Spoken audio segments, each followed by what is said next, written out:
अपने हाथों को उठा के अंगीकार करो, आज जो कुछ मैं सुनूंगा मैं उसे मानूंगा और मैं उसे सिखाऊंगा। ऊंची आवाज में अंगीकार करो।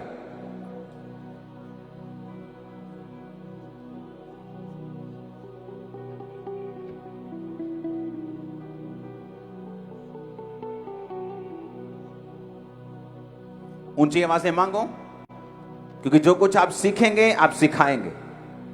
आप ये मांगेंगे परमेश्वर से। प्रभु यीशु मसीह के सामर्थी नाम में हम मांगते हैं। एक बात जो मैं आपको बताना चाहता हूं परमेश्वर का दास होने के नाते, जो मैंने आत्मा में देखा इस मीटिंग में आने से पहले, इस क्रूसेड में आने से पहले, जो स्पिरिट में परमेश्वर ने मुझे बताया, वो आपके लिए मैसेज, अलग मैसेज था जो मैं दूसरे क्रूसेड्स में देता आया हूं। मैं एक बात ये जानता हूं, परमेश्वर ने एक सिंपल सा मैसेज लेकिन एक पावरफुल वर्ड्स बाइबल में लिखी है कि दुनिया के थके हारे और बोझ नीचे तभी लोगों मेरे पास आओ और मैं तुम्हें विश्राम दूंगा। मैं देख रहा हूं आज के वचन को सुनने के बाद आपकी लाइफ, आपकी आत्मा, आपकी जिंदगी परमेश्वर के दिए हुए विश्राम को पाएगी और परमेश्वर बोझ से आपको आजाद कर देगा और शर्मिंदगी से आपको आजाद कर देगा। बाइबल में लिखा है, जब हम लूका की पुस्तक को पढ़ते हैं, उसकी 7 बाब उसके 11 आयत को पढ़ते हैं, तो बाइबल में लिखा है कि थोड़े दिन बाद वो नाइन नामक एक नगर को गया। अपनी स्क्रीन पे आप उसे पढ़ सकते हैं। उसके चेले और बड़ी भीड़ उसके साथ जा रही थी। जब वह नगर के फाटकों के पास पहुंचा तो देखो, लोग एक मुर्दे को बाहर लिए जा रहे थे जो अपनी मां का इकलौता पुत्र था। वह विधवा थी और नगर के बहुत से लोग उसके साथ थे। उसे देखकर प्रभु को तरस आया और उससे कहा, मत रो। तब उसने पास जाकर अर्थी को छुआ और उठाने वाले ठहर गए। तब उसने कहा, हे जवान, मैं तुझसे कहता हूं, उठ। तब वह मुर्दा उठ बैठा और बोलने लगा और उसने उसे उसकी मां को सौंप दिया। सब बोलो आमीन। वचन इसलिए लिखा जाता है और लिखा गया है कि आप इस बात को और परमेश्वर के हार्ट को समझ सकें कि परमेश्वर के दिल में क्या है, उसके काम करने का तरीका क्या है। जब वो एक बीमार को देखता है तो क्या सोचता है, जब वो एक रोते हुए व्यक्ति को, एक दुखी व्यक्ति को देखता है तो वो क्या सोचता है। मैं आपको ये बात बता चुका हूं कि आप में से कोई भी जन ऐसा नहीं है, चाहे वो गरीब से गरीब क्यों ना हो, अमीर से अमीर क्यों ना हो, बुरे से बुरा क्यों ना हो, जो ये कहे अपनी पत्नी को, आओ भाग्यवान, 2 बच्चों को जन्म देते हैं और फिर वो खूब सा हम चाहते हैं कि संघर्ष करें। जब वो पैदा हो उसके बाद अपनी जिंदगी में बहुत बीमार रहें, बहुत संघर्ष करें, because life is a struggle. आप ऐसा नहीं कहते। आप अपने बच्चों को, चाहे आप कैसे भी हैं, आप उन्हें बेस्ट एजुकेशन देना चाहते हैं, आप उन्हें बेस्ट लाइफ देना चाहते हैं, आप चाहते हैं वो हेल्दी रहें। उसी तरह परमेश्वर भी ये नहीं चाहता कि कोई भी इंसान रोए।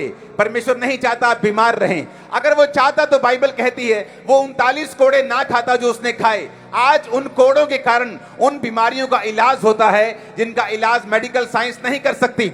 मेडिकल साइंस भी परमेश्वर ने बनाई है। आज दुनिया के बड़े से बड़े डॉक्टर, जो कैंसर डॉक्टर जो हैं, बड़े से बड़े जो दवाइयों की खोज कर रहे हैं, वो सारे स्पिरिट फील्ड क्रिश्चियन हैं, आत्मा से भरे हुए क्रिश्चियन लोग हैं। मेडिसिन भी परमेश्वर ने बनाई है, डॉक्टर्स भी परमेश्वर ने बनाए हैं, लेकिन कुछ बीमारियां ऐसी होंगी जिनका इलाज कोई नहीं कर पाएगा, ताकि आप लोग समझ सकें कि जहां कोई कुछ नहीं कर सकता वहां परमेश्वर कर सकते हैं।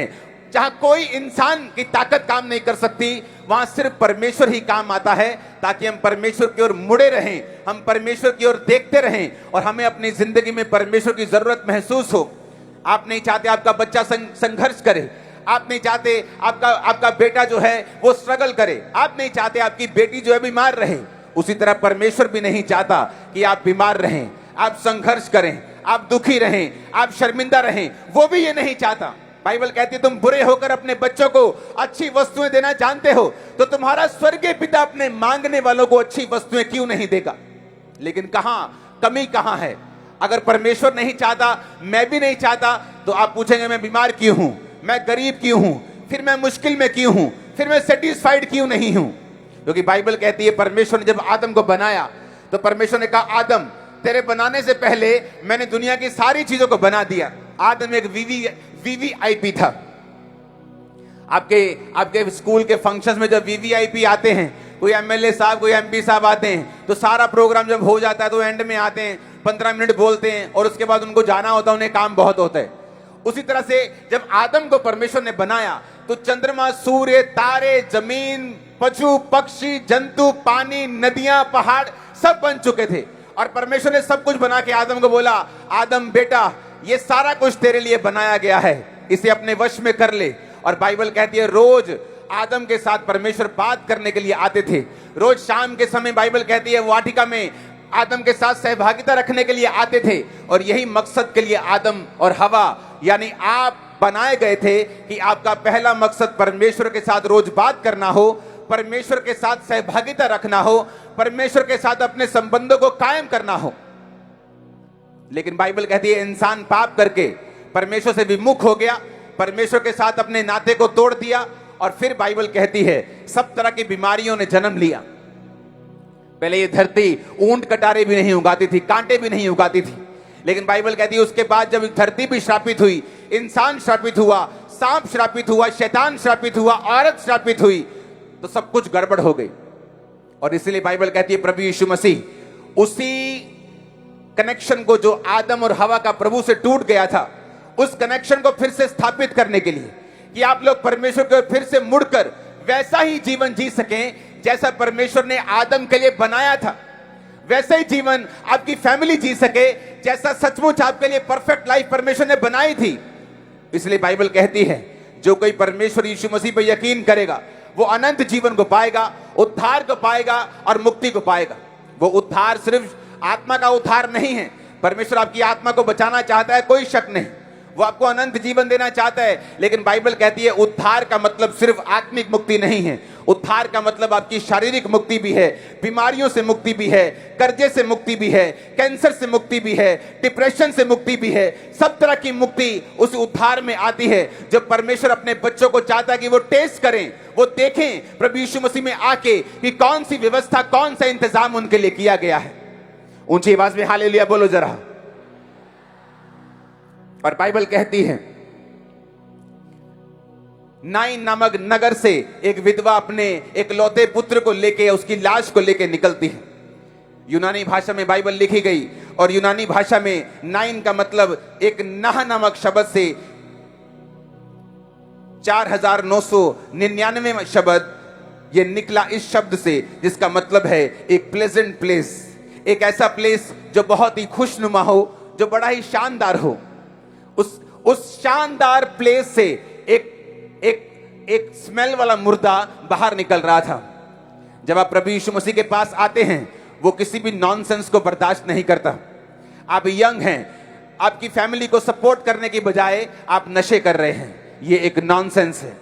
आप न्यूली मैरिड हैं, आपके बच्चे होने की बजाय आप डॉक्टर्स के बाद डॉक्टर्स चेंज कर रहे हैं, ये एक नॉनसेंस है। और सब तरह की नॉनसेंस का रचने वाला और उसका डायरेक्टर और उसका प्रोड्यूसर जो है वो शैतान है। और परमेश्वर यीशु मसीह ने इस नॉनसेंस को देखा कि नाइन जिसका मतलब है एक प्लेजेंट प्लेस, एक खुशनुमा स्थान, एक ऐसा स्थान जहां पे खुशियां ही खुशियां हों, लेकिन उस स्थान से एक लाश बाहर आ रही है, वो भी एक विधवा के इकलौते बेटे की जिसका एक ही सहारा था, उसकी लाश बाहर आ रही है। इसलिए बाइबल कहती है परमेश्वर ने उस नॉनसेंस को देखा और उसके पास वो गया और अर्थी को छुआ और मुर्दे को बोला उठ, और बाइबल कहती है वो उठा और बोलने लगा और उसे उसकी मां को सौंप दिया गया। जब आप अपनी लाइफ में नॉनसेंस को फेस करते हैं तो आपको ये मालूम होना चाहिए ये परमेश्वर का काम नहीं है। आप यंग हैं लेकिन आपके पास कोई भी फाइनेंस का कैरियर नहीं है, कोई जॉब नहीं है, आप कर्जे में हैं, इंटेलिजेंट हैं, ये सब नॉनसेंस है और इनका बनाने वाला परमेश्वर नहीं है।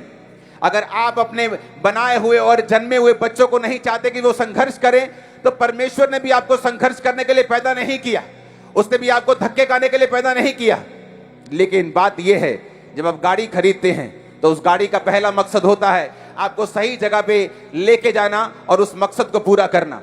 लेकिन जब वो गाड़ी खराब हो जाती है आप उसे मैकेनिक के पास ले जाते हैं, लेकिन अगर मैकेनिक भी उसे फिक्स ना कर सके तो आप उसे कबाड़ी के पास भेज देते हैं। जब वो कबाड़ी के पास जाती है फिर वो उसे साफ नहीं करता, उसकी पॉलिश नहीं करता, उसके अलॉय नहीं डालता, उसकी सर्विस नहीं कराता। आज इंसान एक कबाड़ी के पास पड़ी हुई कार की तरह हो चुका है, क्योंकि वो अपने मालिक के प्राइमरी पर्पस जो उसका मेन काम था परमेश्वर की महिमा करने का, वो उसने नहीं किया। जब आपने मेन काम नहीं किया तो फिर कबाड़ में पड़े हुए गाड़ी की तरह हम हो चुके हैं, जिसे कोई कबाड़ी साफ नहीं कर रहा, जिसकी केयर नहीं हो रही, जिसे अकेला महसूस हो रहा है, जिसे लग रहा है कोई उसे चेरिश नहीं कर रहा, कोई उसको सेलिब्रेट नहीं कर रहा। फिरोजपुर से मेरा एक स्पेशल नाता है। फिरोजपुर मेरा असली शहर है। फिरोजपुर, मेरे पापा का जन्म फिरोजपुर में हुआ है। मेरे दादाजी यहां के थे, इनकम टैक्स ऑफिसर थे। उनकी ड्यूटीज अलग अलग जगह लगती रहती थी, तो वो कभी शिमला ड्यूटी लगती थी, फिर उसके बाद परमानेंट जलंधर ड्यूटी लग गई, तो सारी फैमिली जलंधर शिफ्ट हो गई। मैं जलंधर का जन्मा हूं, मेरे फादर फिरोजपुर के जन्मे, मेरे दादाजी, अभी भी सारे हमारे रिश्तेदार जो हैं फिरोजपुर में, गुरूर साहिब में मेरी मासियां रहती हैं, फरीदकोट में मेरे मासियां रहती हैं, वो सारे यहीं के हैं। तो आप ये इमेजिन करो, यहां से ये एक परिवार निकलता है और उसी इनकम टैक्स ऑफिसर को जब कैंसर होता है और फैमिली जब ढूंढती है कि कैसे इलाज हो सके, और कोई बताता है कि आपको चर्च में प्रार्थना करवानी चाहिए, और जब वो घर आते हैं और मैं बोलता हूं कि मैं हिंदू हूं, मेरे घर में वापस कभी आए तो मैं तुम्हें मारूंगा, तुम हमारे धर्म की खिलाफत करते हो, जो कुछ मैंने मीडिया से सुना सब बक दिया। थोड़े दिन बाद जब हमने अपनी फैमिली में ये प्रण कर लिया कि दादाजी को मसीह में नहीं आने देंगे, मौत हो गई उनकी, डेथ हो गई उनकी। उसके बाद मुझे जब मेंटली अपसेट के अटैक होने लगे, जब पागलपन के दौरे पड़ने लगे, जब सब बड़े बड़े डॉक्टर्स, उनकी मेडिसिन सब किए काम फेल होने लगे, सब जगहें जिन पे मुझे घमंड था कोई काम नहीं आई, जिस दिन सुसाइड करने के लिए जा रहा था, फिर उसी व्यक्ति ने अपने चेले को बोला, उस घर में जा, उस घर में जाके परमेश्वर का आत्मा मुझे कह रहा है उस घर में एक रूह है जो बचाई जाएगी, जो बहुत रूहों को बचाएगी, जा। वो कहते नहीं नहीं सिस्टर, हमने उस घर में नहीं जाना, उस घर में वो एक लड़का, उनकी वो फैमिली मानती नहीं है, वो खिलाफत करते हैं बहुत, हम नहीं जाएंगे। वो कहती नहीं, उस घर में जा, परमेश्वर का आत्मा कह रहा है उस घर में जा और वचन सुना। और देखो उस घर में जब वो आए, उस दिन मैं सुसाइड करने के लिए सोच चुका था, पूरा नशा करके अपने बेडरूम में जब दाखिल होता हूं तो एक हिंदू कपल सामने बैठा मिलता है जो गवाही मुझे देता है कि यीशु मसीह धर्म और जात को बदलने के लिए नहीं आए, तू जवान है लेकिन नशे कर रहा है, बीमारियों में है, अपना कैरियर देखने के बजाय, कि मैं कंप्यूटर इंजीनियर था उस समय, तो अपनी लाइफ के लिए स्ट्रगल कर रहा है। ये नॉनसेंस है। परमेश्वर नॉनसेंस का रचना करता नहीं है, उसने नॉनसेंस को नहीं बनाया, वो तुम्हें स्ट्रगल करने के लिए नहीं बनाया, तुम्हें परमेश्वर में आना होगा। ये बाइबल पकड़, जिस दिन तू बाइबल में ईसाई धर्म नाम का शब्द देख लेगा, बाइबल पढ़नी बंद कर देना। उस दिन बाइबल पकड़ी, रात को 8 बजे 16 अगस्त 2004 को नशा करके जहां वो आराधना करते थे वो स्थान देखा। उसके बाद कभी कभी वहां पे जाने लगा, साथ साथ जुआ भी खेलते थे, तो आदत नहीं थी चर्च जाने की, तो वहां लड़ाइयां होने लगी जुआ खेलने में, तो उधर से वो फोन आने लगे कि चर्च आया कर रोज। इस तरह से मैंने चर्च जाना शुरू किया रोज। खुदाबंद ने छुआ, नशे गए, पाप गए, बीमारियां गई। आज मैं आपके सामने हूं जो रूहों को बचा रहा हूं। आप ही के शहर से उठ के एक नशेड़ी, एक पापी व्यक्ति आज आपको परमेश्वर का वचन सुना रहा है। क्या ये मिरेकल नहीं है? क्या ये सबसे बड़ा मिरेकल नहीं है? क्या परमेश्वर ने मेरी नॉनसेंस को चेंज नहीं किया? आज मैं यीशु मसीह के नाम में आपके लिए भविष्यवाणी करता हूं, आपकी लाइफ और आपके परिवार की सबसे बड़ी नॉनसेंस आज चेंज होने वाली यीशु मसीह के सामर्थ्य नाम में। आमीन। मेरे ऊंचा चाहिए चर्च, आमीन ऊंचा चाहिए। मैंने कहा आपकी लाइफ की सबसे बड़ी नॉनसेंस आज उसकी आखिरी रात है यीशु मसीह के सामर्थ्य नाम में। Hallelujah, hallelujah. तब मुझे समझ आया जो इस संसार में शैतान ने झूठ फैलाए हुए हैं कि लाइफ इज ए स्ट्रगल, ये इस सदी का सबसे बड़ा झूठ है। आपने अपने बच्चों को स्ट्रगल के लिए पैदा नहीं किया। Life is not a struggle. Life struggle है जब हम परमेश्वर से दूर हैं।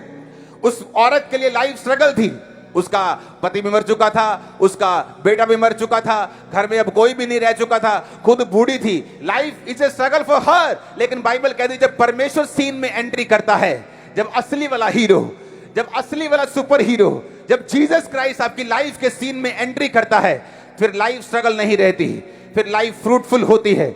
उसने आदम को बनाने के टाइम नहीं कहा आदम गो एंड स्ट्रगल, उसने कहा Adam go and be fruitful and be multiply. तू भर जा, तू भर जा, तू फल ला, ये मेरी इच्छा है तेरी लाइफ के लिए। और नए नियम में परमेश्वर ने कहा तूने मुझे नहीं चुना, मैंने तुझे चुना और ठहराया कि तू बहुत सफल लेके आए और तेरा फल बना रहे। आपको क्या लगता है, क्या परमेश्वर नहीं चाहता आप ब्लेस हो? आपको क्या लगता है, क्या परमेश्वर नहीं चाहता आप गरीबी के कर्ज से आजाद हो? आपको क्या लगता है, क्या परमेश्वर नहीं चाहता बीमारी से आजाद हूं? इसलिए मैंने कहा आपको परमेश्वर की ओर मुड़ना होगा। जब आप पाप करते हैं आप कम होते हैं। जब एक व्यक्ति पाप में चला जाता है वो घटता है, क्योंकि शैतान जो है पाप उसकी रोटी है। जब आप पाप करते हैं, आप ब्लू फिल्म्स देखते हैं, आप गलत गलत चीजों को करते हैं, आप चोरियां करते हैं, आप चर्च से दूर हैं, आप खुदा से दूर हैं, आप अलग अलग तरह की जाके चीजों को करते हैं, तब शरीर को तो बहुत मजा आता है, लेकिन आत्मा में आप घटते हैं, आप परमेश्वर से दूर होते हैं, आप शैतान को ताकत दे रहे होते हैं, आप उसको रोटी दे रहे होते हैं। जब आपके अपने जीवन में आपने शैतान को रोटी खिला दी और उसे मजबूत कर दिया, फिर वही शैतान मजबूत होकर वापस आपकी लाइफ को डसता है, आपकी लाइफ को काटता है। बाइबल कहती है वो चुराता है, घात करता है और नष्ट करता है। और परमेश्वर यीशु मसीह इसलिए आए कि तुम जीवन पाओ और बहुतायत का जीवन पाओ। अब आपने देखना है, आपके पास दो चॉइस है। परमेश्वर जेंटलमैन है, वो जबरदस्ती करने वाला परमेश्वर नहीं है, वो जबरदस्ती करने वाला खुदा नहीं है। उसने आपको जब बनाया उसने चॉइस दी, आदम हवा ये फल मत खाना नहीं तो मर जाओगे। शैतान ने वो फल खाने के लिए हवा को मजबूर कर दिया झूठ बोल बोल के। अब आपके पास चॉइस है, आप शैतान के हाथों में जाना चाहते हैं या आप प्रभु यीशु मसीह के हाथों में जाना चाहते हैं। शैतान लिखा घात करने के लिए आया, आपके समय को, आपकी सेहत को, आपके परिवार को, आपके पीस को, आपकी शांति, आपका पैसा, आपका मेंटल पीस, सब कुछ जो आपके पास अच्छा है उसे अच्छा नहीं लगता। इसलिए बाइबल कहती है वो चुराता और घात करता और नष्ट करता है। और आता कैसे है? जब आप परमेश्वर से दूर होते हैं, आप पाप में होते हैं। बाइबल कहती है प्रभु यीशु मसीह एक जगह जब झुंड के झुंड एक दुष्ट आत्मा को निकाल रहे थे, तो उसने कहा, यीशु ने कहा कि तुम कौन हो, तुम्हारा नाम क्या है? पागल व्यक्ति में से दुष्ट आत्माएं बोली हम बहुत हैं, क्योंकि हम सेना हैं, हम बहुत हजारों की तादाद में हैं। तो यीशु मसीह ने कहा निकल जाओ और थागड़े में चली जाओ। और वचन कहता है कि उन्होंने कहा ठीक है हम वहां चली जाती हैं, वो सामने सूरों का झुंड चल रहा है, हम वहां चली जाएं? यीशु ने कहा हाँ वहां चली जाओ। यीशु मसीह ने इसलिए नहीं कहा वहां चली जाओ क्योंकि यीशु मसीह को ने देखा कि 12-15 हजार दुष्ट आत्माएं हैं, तो थोड़ा भारी हो रहा है काम, थोड़ा सा फाइट हो रही है, चलो उस कॉम्प्रोमाइज कर लेते हैं, इससे निकल जाओ, लेकिन जाओ सूरों में चली जाओ। ऐसा नहीं है। सूअर चराना बाइबल के मुताबिक पाप था, सूअर चराना अच्छी बात नहीं थी, बाइबल के मुताबिक वो मना था। सूअर एक अशुद्ध पशु के रूप में गिना गया है। और बाइबल कहती है जब परमेश्वर ने कहा, जब शैतान ने कहा कि मैं वहां जाना चाहता हूं, तो वो इनडायरेक्ट ये कह रहा था कि ये लोग जो तेरे वचन से दूर हैं, ये लोग जो तेरे वचन से बाहर हैं, ये लोग जो तेरे वचन को फॉलो नहीं कर रहे, मैं वहां जाना चाहता हूं। शैतान के पास लीगली राइट है। जब आप परमेश्वर से दूर होते हैं, जब आप पाप में होते हैं, आपकी लाइफ में आकर, आपकी लाइफ में घुसकर जो उसका दिल चाहे वो करने का, यीशु मसीह ने लिखा मैं इज़राइल को इसलिए चुना क्योंकि वो सबसे थोड़े थे, इसलिए मैंने इज़राइल को चुना कि वो सबसे थोड़े थे, और बाद में मैंने उसे इसलिए ऐसा बना दिया कि बड़ी बड़ी जातियां उनके सामने घुटनों को टेकेंगी। बाइबल कहती है परमेश्वर ने आपको भी इसी तरह से चुना है। आपके गांव में आप सबसे छोटे हो सकते हैं, आपके मोहल्ले में, आपके परिवार में आप सबसे छोटे हो सकते हैं, सबसे कमजोर हो सकते हैं, लेकिन बाइबल कहती है परमेश्वर ने आपको सिर बनाने के लिए, लीड करने के लिए, लीडर होने के लिए, ब्लेस होने के लिए, ऊंचे होने के लिए चुना है। जो इस मीटिंग के बाद उसका मकसद आपकी लाइफ में पूरा होने जा रहा है, ये भविष्यवाणी के शब्दों को ग्रहण करो आमीन बोलकर। हालेलुया, हालेलुया, ऊंची आवाज में हालेलुया बोलो। वचन कहता है जब हम लूका की पुस्तक 8 उसकी 1 से 15 आयत को पढ़ते हैं, तो जीसस क्राइस्ट ने यहां पर एक दृष्टांत कहा। परमेश्वर ने कहा एक बीज बोने वाला जब बीज बोने के लिए निकलता है, तो कुछ बीज मार्ग के किनारे गिरते हैं, कुछ बीज जब मार्ग के किनारे गिरते हैं तो पक्षी उन्हें चुग लेते हैं, कुछ चट्टान पर गिरते हैं, उपजते हैं, परंतु तरी ना मिलने से वो सूख जाते हैं, कुछ झाड़ियों के बीच में गिरते हैं, झाड़ियों ने साथ बढ़कर उन्हें दबा लिया, कुछ अच्छी भूमि पे गिरते हैं और उगकर 30 गुना, 60 गुना और 100 गुना फल को लेके आते हैं। हालेलुया। अब इसमें परमेश्वर की मर्जी समझने वाली है। परमेश्वर ने कहा मार्ग के किनारे पर वो हैं जब शैतान उनके मन से वचन को उठाकर ले जाता है, कहीं ऐसा ना हो कि वो विश्वास करके उद्धार पाए। चट्टान पर के वो हैं जब सुनते हैं तो आनंद से वचन को ग्रहण तो करते हैं, परंतु जड़ ना पकड़ने से वो थोड़ी देर तक विश्वास करते हैं और परीक्षा के समय बहक जाते हैं। तीसरी कैटेगरी जो झाड़ियों में गिरते हैं, वो सुनते तो हैं पर आगे चलकर चिंता, धन और जीवन के सुख विलास में फंस जाते हैं और उनका फल नहीं आता।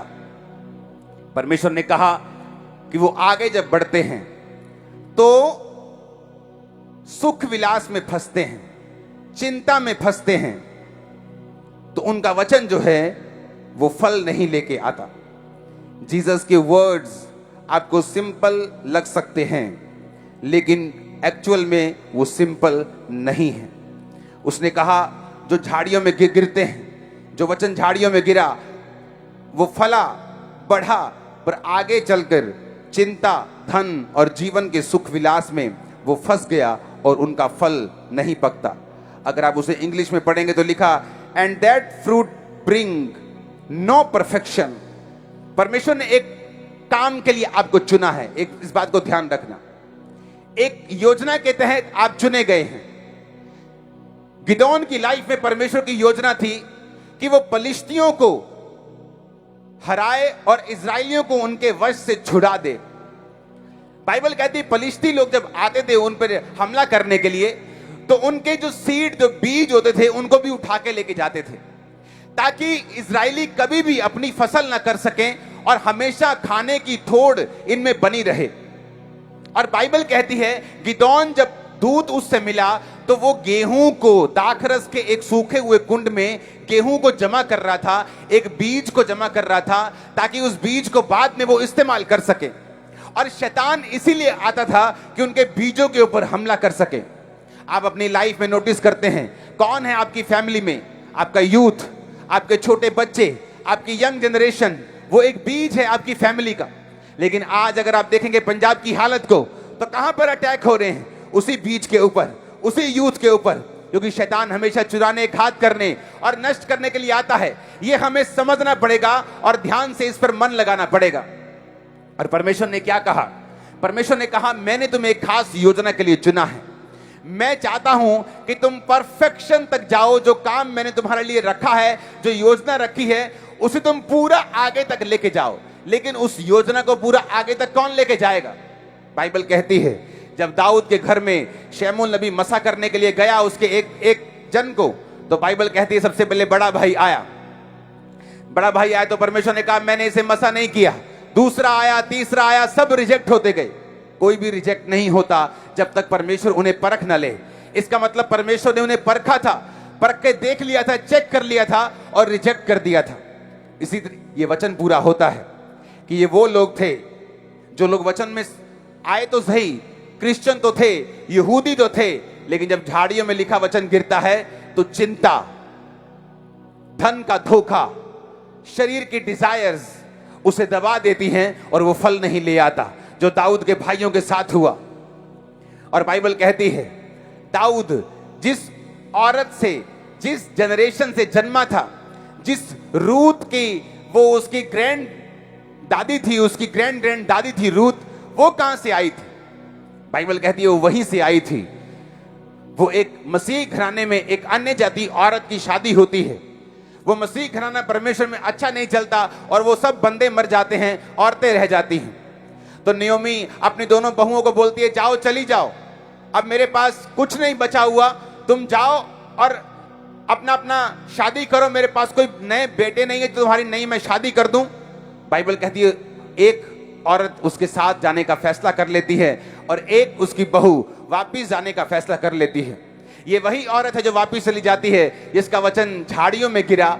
वचन फल तो लाया, मसीह में आ तो गए, लेकिन जब चिंता होनी शुरू हो गई, जब ज्यादा चिंता हो गई या ज्यादा सुख आ गया, परमेश्वर ने कहा जीवन के सुख विलास अगर ज्यादा बढ़ जाते हैं तो भी कई लोग परमेश्वर को भूल जाते हैं। जिस तरह दाऊद की जिंदगी में हुआ, जब बाइबल कहती है वो बहुत सुखी था और सारे जगत को जीत चुका था, पूरे इजराइल पर कब्जा कर चुका था, उसके बाद छत पर चढ़ा और एक नहाती हुई औरत को देखा और उसके साथ व्यभिचार कर बैठा। कब? जब जीवन के पूरे सुख विलास का वो आनंद ले रहा था। परमेश्वर का वचन सच्चा है। उसने कहा कई लोग झाड़ियों में वचन गिरता है और फल नहीं लेके आता तुम्हारी चिंता के कारण। लेकिन बाइबल कहती है रूत ने चिंता नहीं की। उसने अपनी सास को बोला हम जाएंगे आगे, हम जाएंगे वापिस बैतलहम, हम जाएंगे परमेश्वर के घर में। कोई बात नहीं अगर मेरी शादी नहीं होगी, कोई बात नहीं अगर मुझे बूढ़ी सास को पालना पड़े, लेकिन अगर मैं वापस चली गई तो वहां पर मुझे सब कुछ मिल जाएगा, मेरा पति मिल जाएगा, ब्लेसिंग मिल जाएगी, लेकिन वहां पर यहोवा परमेश्वर की आराधना करना नसीब नहीं होगा, वहां जीवित परमेश्वर नहीं होगा। तो मैं जीवित परमेश्वर को चुनती हूं, चाहे मुझे दुखों को साथ चुनना पड़े। हुआ क्या, परमेश्वर जब आप उसको चुनते हैं कि परमेश्वर मैं तेरे तरफ खड़ा होता हूं, जो तूने मेरा चुनाव किया है मैं उस पे ग्रेस के साथ अपने माथे को झुकाता हूं, मैं इस चुनाव के साथ खड़ा रहूंगा, मैं भागूंगा नहीं। जो वचन तूने मुझे दिया है मैं उसे उत्तम मन से संभाल के रखूंगा और 100 गुना फलों को लेके आऊंगा, क्योंकि हर बंदा वचन सुनने के बाद फल नहीं लेके आता। इसलिए उसकी जो दूसरी बहू थी वो वापिस चली गई, क्योंकि उसने जो वचन रखा था वो उत्तम मन से संभाल के नहीं रखा था। उस वापिस चली गई और अपने देश में यहोवा परमेश्वर से दूर। लेकिन बाइबल कहती है रूत नियोमी के साथ गई, उसी रूत से दाऊद जन्मा, उसी दाऊद से जीसस क्राइस्ट जन्मे, उसी जीसस क्राइस्ट से आप और मैं जन्मे, और हम अब्राहम की संतान इसीलिए कहलाते हैं। हालेलुया, ऊंची आवाज में हालेलुया बोलो। एक डिसीजन, एक फैसला परमेश्वर के पीछे चलने का, रूत की सारी जनरेशंस को उसने बदल के रख दिया। रहाब वेश्या का एक फैसला कि वो परमेश्वर के लोगों की हेल्प करेगी, पापी लोगों की हेल्प नहीं करेगी और परमेश्वर की ओर जाएगी। बाइबल कहती है उस वेश्या के पूरे घराने को परमेश्वर ने बचाया, क्योंकि परमेश्वर की आदत है, उसकी नेचर है बचाना, उसकी नेचर है चंगा करना, उसकी नेचर है आपको उठाना, उसकी नेचर है आपको ब्लेस करना, उसकी नेचर है आपको कर्ज से, आपको पाप से, आपको हर तरह के गरीबी के श्राप से मुक्त करना। यह परमेश्वर का काम है। लेकिन उसके लिए हमें एक फैसला लेना होगा। जो वचन हम सुनते हैं, जब चिंता आए तो भी उस वचन से हमें हटना नहीं है। बाइबल कहती है दाऊद जब भेड़ बकरी को चराता था, अपने परिवार का रिजेक्टेड एक सन था, उसके परिवार ने उसे रिजेक्ट कर दिया था, तो भी बाइबल कहती है परमेश्वर से वो दूर नहीं हुआ। उस जंगल में भी जहां उसे कोई देख नहीं रहा था, वो परमेश्वर के साथ जुड़ा रहा, पाप से दूर रहा। अगर आप पाप से दूर रहेंगे, परमेश्वर के साथ जुड़े रहेंगे, कोई आपको देख रहा हो या ना देख रहा हो, आप चाहे अकेले कहीं किसी कोने में घुस के पाप कर रहे हैं, चाहे किसी ने आपको नहीं देखा, लेकिन परमेश्वर ने आपको देखा, और परमेश्वर ही प्रतिफल देता है। दुनिया आपको प्रतिफल नहीं देती। दुनिया आपकी प्रेज कर सकती है, लेकिन वो च्युइंग गम की तरह है। ना तो दुनिया की प्रेज की परवाह करो, ना उसकी क्रिटिसिज्म की, ना तो बुरा बोले तब परवाह करो, ना तो अच्छा बोले तब परवाह करो। वो च्युइंग गम की तरह है, उसे चबा तो लो पर खाओ नहीं, उसे निगलो नहीं। अगर आप परमेश्वर की ओर मुड़ते हैं, अगर आपने फैसला कर लिया कि ठीक है आज मैं डिसीजन लेता हूं, अपने पापों से मुड़ता हूं, मैं अपने गलत कामों से मुड़ता हूं, फैसला करता हूं परमेश्वर की ओर मुड़ने का, फैसला करता हूं प्रार्थना करने का, फैसला करता हूं चर्च जाने का, फैसला करता हूं परमेश्वर की राहों के मुताबिक चलने का, मैं आपको बता रहा हूं हर एक नॉनसेंस आपके परिवारों से खत्म होने वाली है, आपके शरीर से खत्म होने वाली है, आपकी लाइफ से खत्म होने वाली है। आमीन। ऊंचा तो ये आशीष आपकी है चर्च। 7 बार आमीन बोलो ऊंची आवाज में।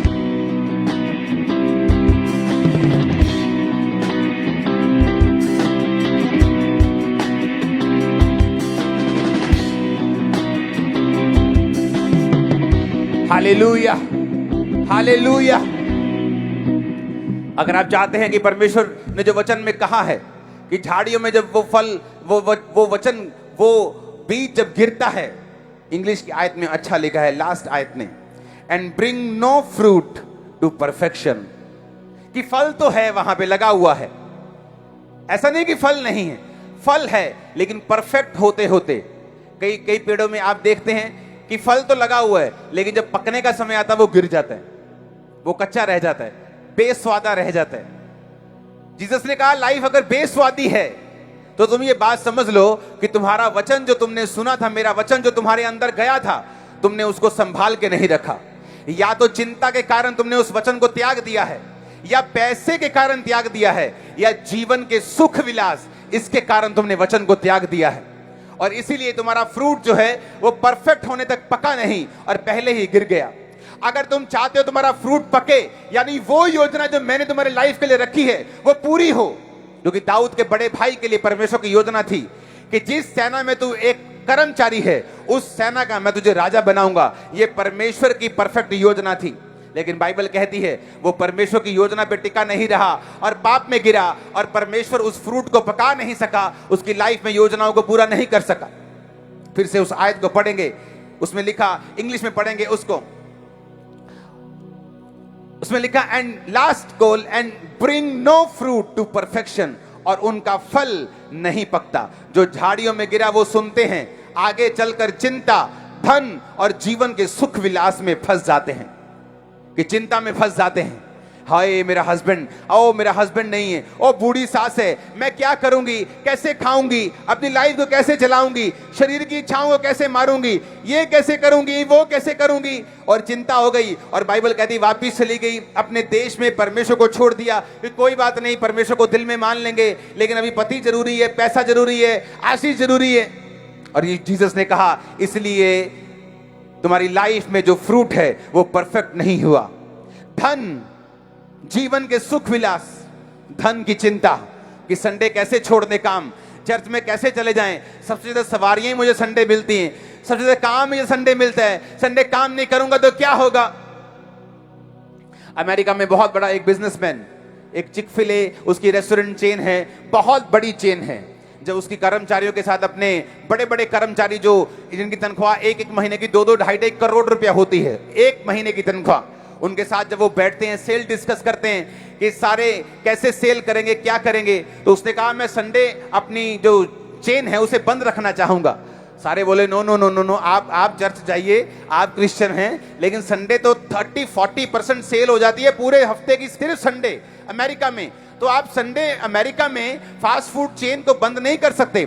उसने कहा नहीं, ऐसा नहीं हो सकता, मैं परमेश्वर को मानता हूं, मेरा विश्वास है कि परमेश्वर फल देने वाला है, बरकत देने वाला है, उसी की ओर से सब चीजें निकलती हैं, मैं संडे नहीं खोलूंगा। अगर आप आज स्टडी करेंगे तो वन ऑफ द बेस्ट और सबसे ऊंची चेन और सबसे कमाई करने वाली चेन आज भी वही है, चाहे वो संडे बंद रखता है, क्योंकि वचन को पूरा करता है।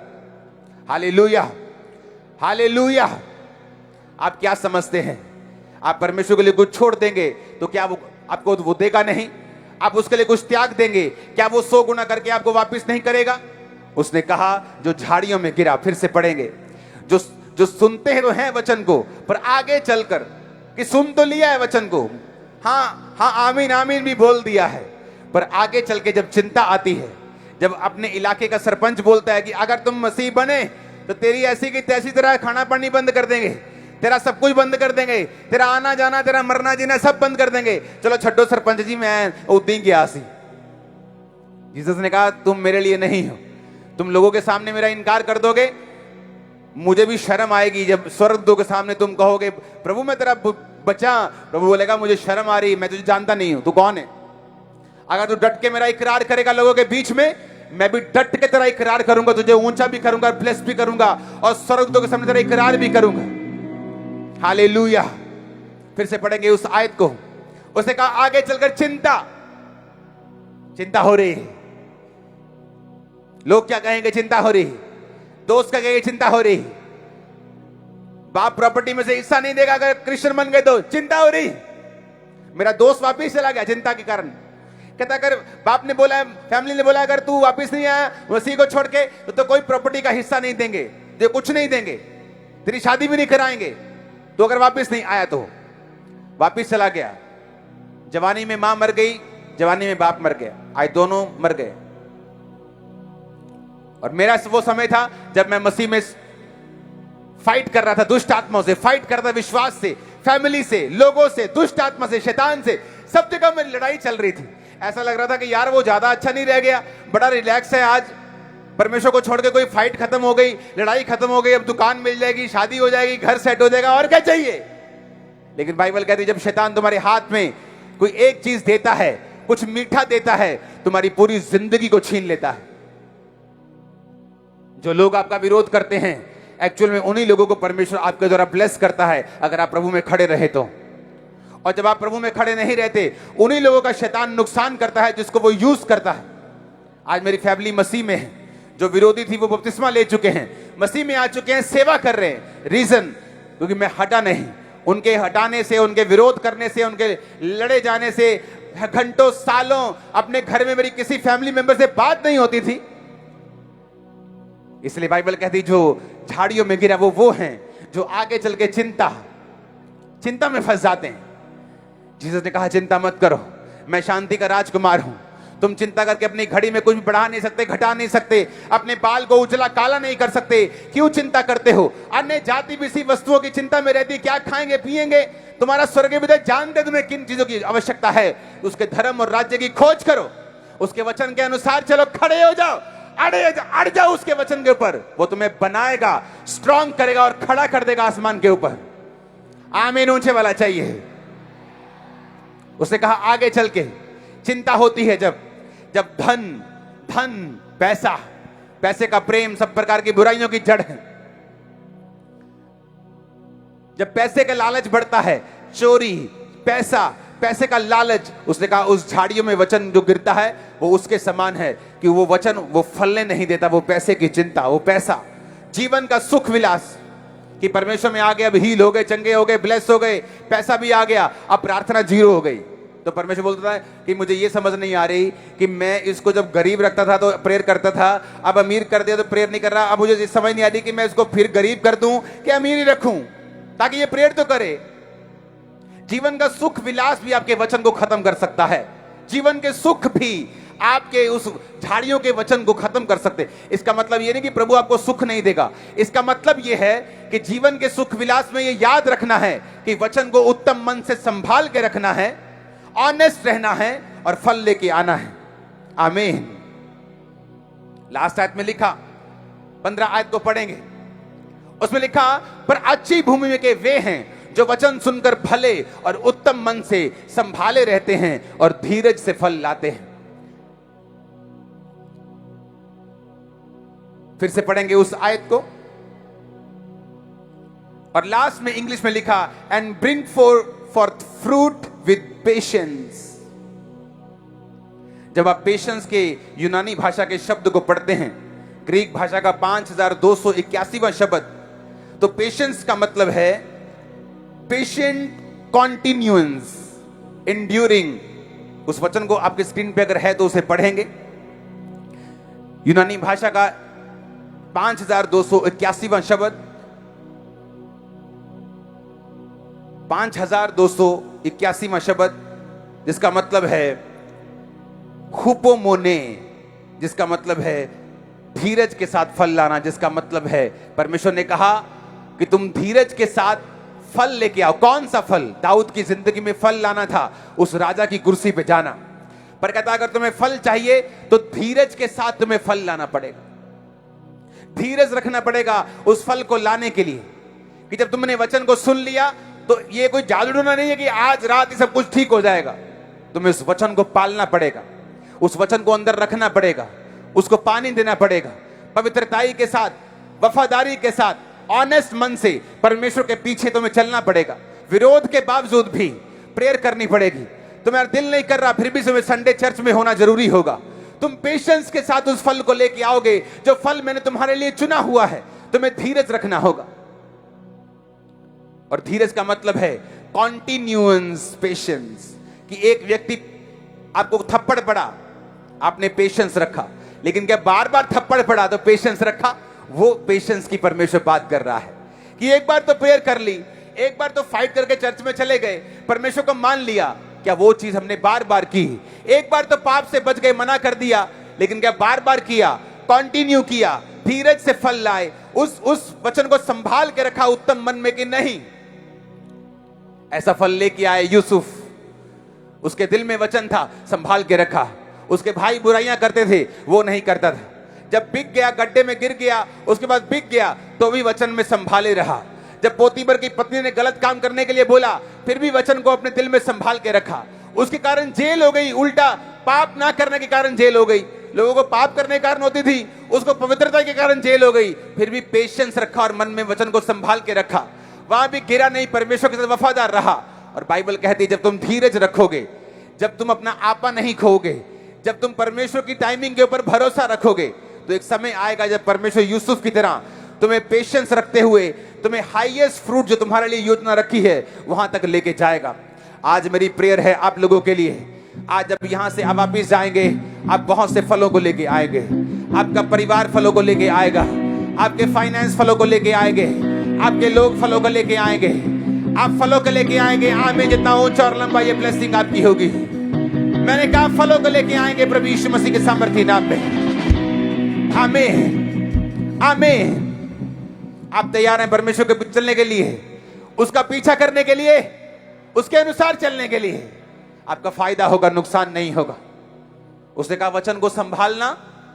सुनते बहुत हैं, बहुत लोग सुनेंगे, चट्टान पर गिरेंगे, जल्दी 2-4 गवाहियां सुनेंगे, जल्दी विश्वास कर लेंगे, लेकिन जब परीक्षा आती फिर बहक जाएंगे। जैसे कोई तुम्हारी विरोधता करेगा, 4 डंडे लगाएगा, तुम बहक जाओगे। परमेश्वर का ऐसे भी लोग होंगे जो झाड़ियों में गिरेंगे, धन चिंता अपने जीवन के सुख विलास में फंस जाएंगे। ऐसे भी लोग होंगे जो चट्टान पर गिरेंगे, ज्यादा तरी यानी गहराई पर नहीं, वो बीज गिरेगा, जल्दी उगाएगा। 4 गवाहियां सुनी, बले बले बले बले बले बले, आमीन आमीन बोला, चलो मैं भी चर्च जाता हूं। लेकिन जैसे ही विरोध हुआ, जैसे ही फिर शैतान ने 2-4 थप्पड़ लगाए, ढेर हो गए, चर्च आए नहीं। आपको ये मालूम होना चाहिए आप फाइट में हैं। अगर सामने वाला मुक्केबाज 2 मुक्के मारता है तो अपने आप को संभाल के दूसरा तीसरा मुक्का जोर से मारो। शैतान तुम्हारी जूती के नीचे होगा यीशु मसीह के सामर्थी नाम में। Hallelujah hallelujah. एक बात आपको फैसला करके जाना होगा कि परमेश्वर के वचन के अलावा और कोई भी हल नहीं है। उसके वचन के अलावा, उसकी ओर मुड़ने के अलावा और कोई हल नहीं है। सिर्फ शैतान के छितर ही छितर हैं, सिर्फ लड़ाई ही झगड़ा है, सिर्फ बदनामी ही बदनामी है, नॉनसेंस ही नॉनसेंस है। जैसे आप परमेश्वर की ओर मुड़ेंगे, जो किसी धर्म जात को बताने के लिए नहीं आया। तो बाइबल कहती सब ईसाई बन जाओ। कौन रोक सकता है परमेश्वर को ऐसा बोलने से? अगर वो बोलना चाहे तो कोई इंसान रोक सकता है क्या? कोई कोर्ट रोक सकती है? कोई रोक नहीं सकता। लेकिन बाइबल में नहीं लिखा। उसने कहा मेरी ओर आओ दुनिया के थके हारे बोझ नहीं दबे लोगों, मेरे पास आओ, मैं तुम्हें विश्राम दूंगा। उसने विश्राम देने के लिए आपको बुलाया है, बरकत देने के लिए बुलाया है, आपकी नॉनसेंस को खत्म करने के लिए बुलाया है। मेरा विश्वास है इस मीटिंग के बाद आपकी नॉनसेंस खत्म होगी, आप खुदा की ओर मुड़ेंगे, रोज प्रेयर करना शुरू करेंगे, संडे चर्च जाना शुरू करेंगे, पवित्रताई में जीवन व्यतीत करना शुरू करेंगे। आमीन। ऊंचा ये बरकत आप लोगों की है। अपने घुटनों के बाहर आ जाओ, अपने हाथों को उठा लो, तौबा करो, बोलो जीसस क्राइस्ट, प्रभु यीशु मसीह, मैं तौबा करता हूं, तेरी ओर मुड़ता हूं, तेरी ओर मुड़ती हूं। रोज प्रार्थना करने का, तेरी ओर मुड़ने का मैं फैसला करता हूं। अपने घुटनों के बाहर आके ऊंची आवाज में प्रार्थना करो वर्शिप के साथ। कतरा कतरा खून यीशु दा दाग बदी दे तोबे, कतरा कतरा खून यीशु दा दाग बदी दे तोबे, फिर बिच वर्गा पापी साटा बर्फ दे वांगर होवे।